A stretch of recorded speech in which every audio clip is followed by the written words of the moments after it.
Chapter 1. Electric Charges and Fields.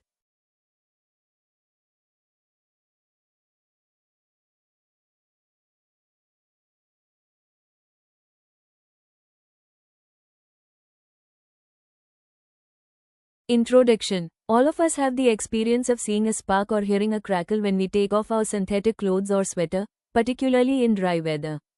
Have you ever tried to find any explanation for this phenomenon?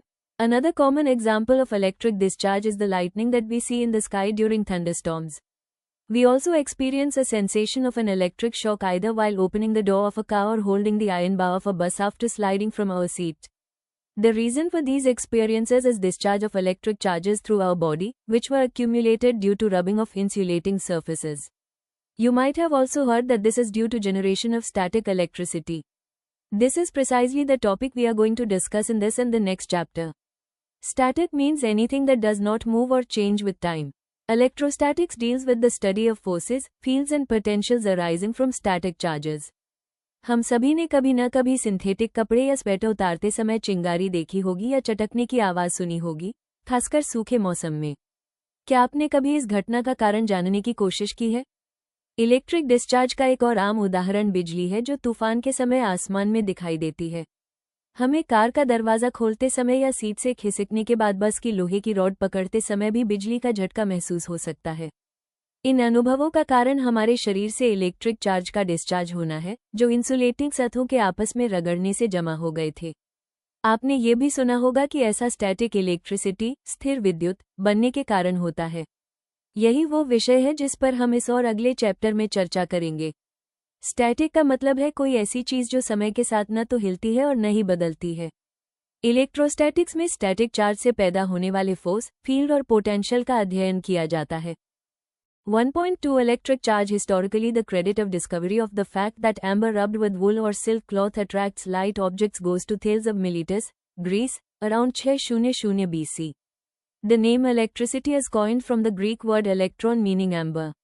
Many such pairs of materials were known which on rubbing could attract light objects like straw, pith balls and bits of papers.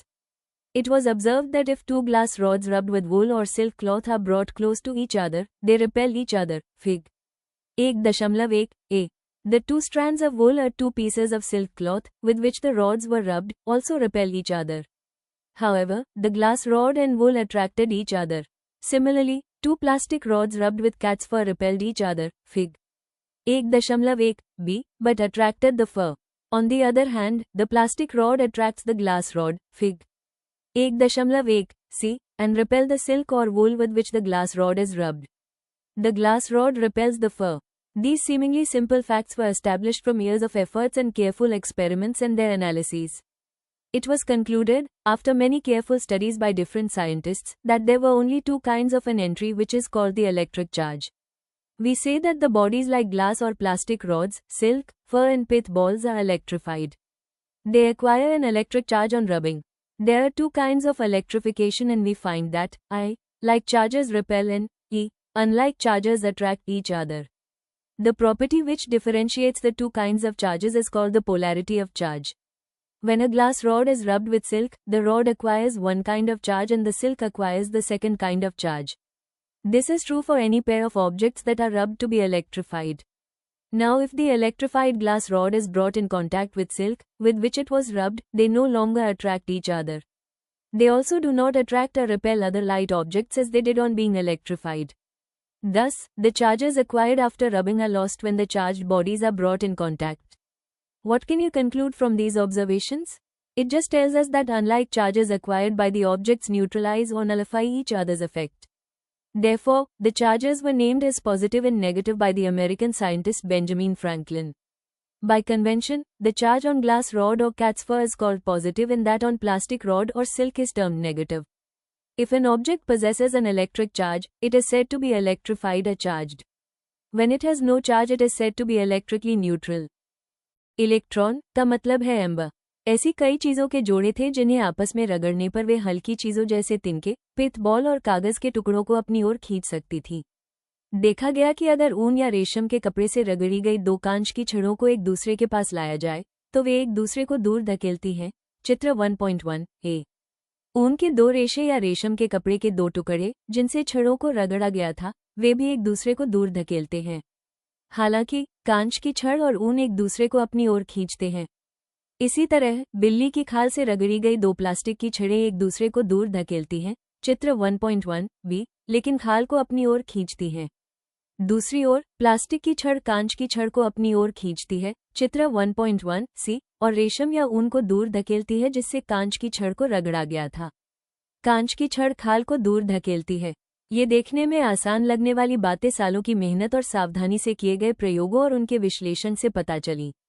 अलग अलग वैज्ञानिकों द्वारा कई सावधानीपूर्वक किए गए अध्ययनों के बाद यह निष्कर्ष निकला कि केवल दो तरह के इलेक्ट्रिक चार्ज होते हैं।